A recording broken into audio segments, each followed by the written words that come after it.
Assalamualaikum warahmatullahi wabarakatuh. Perkenalkan, nama saya adalah Imam Ruki Putra Prasetya dari Prodi Pendidikan Ekonomi. Untuk pembahasan materi pada hari ini yaitu terkait tentang ilmu ekonomi. Untuk tujuan pembelajaran ilmu ekonomi, yang pertama, peserta didik diharapkan mampu menjelaskan bagaimana individu, bisnis, dan pemerintah membuat suatu keputusan ekonomi. Untuk yang kedua, peserta didik diharapkan mampu merincikan perilaku ekonomi individu, bisnis, dan pemerintah.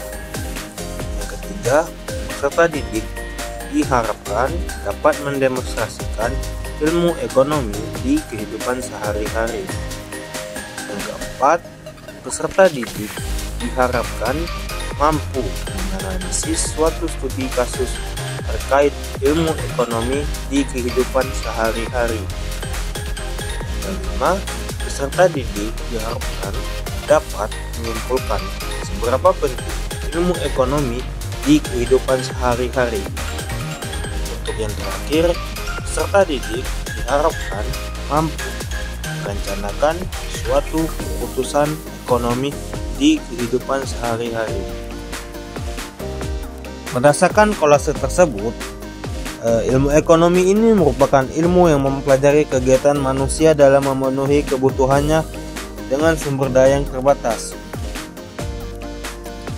Selain itu juga, ilmu ekonomi mempelajari berbagai hal. Contohnya yang ada dalam gambar pertama itu, ada seseorang petani yang sedang menimbang hasil panennya. Hal ini dapat diklasifikasikan sebagai kegiatan produksi.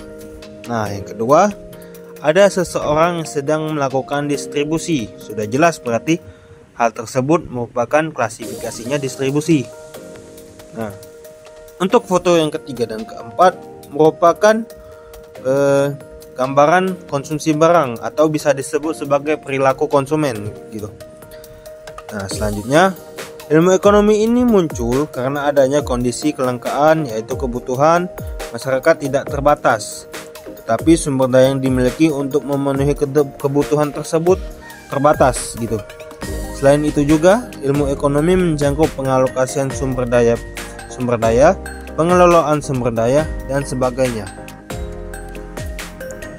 Ilmu ekonomi memberikan kerangka kerja untuk memahami bagaimana keputusan dibuat dalam konteks sumber daya yang terbatas. Dengan mempelajari konsep dasar ini, individu dan pemimpin bisnis dapat membuat keputusan yang lebih baik dan lebih informasional.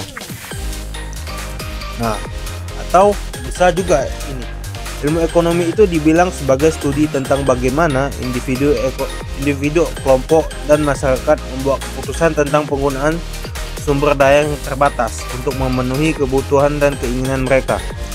Nah, sebenarnya terdapat dua cabang utama dalam ilmu ekonomi ini, yaitu ekonomi mikro dan ekonomi makro.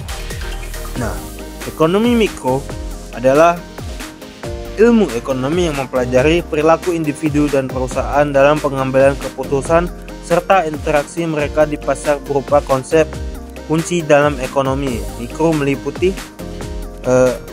Ilmu ekonomi mikro ini meliputi tentang ilmu yang mempelajari tentang permintaan dan penawaran, elastisitas, biaya peluang, pasar, persaingan sempurna, dan monopoli. Sedangkan ekonomi makro merupakan ilmu ekonomi yang mempelajari secara menyeluruh.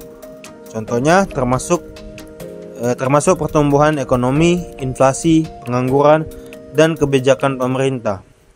Untuk konsep ilmunya yaitu ilmu ekonomi makro mempelajari tentang produk domestik bruto atau PDB, inflasi, pengangguran, kebijakan moneter, dan sebagainya.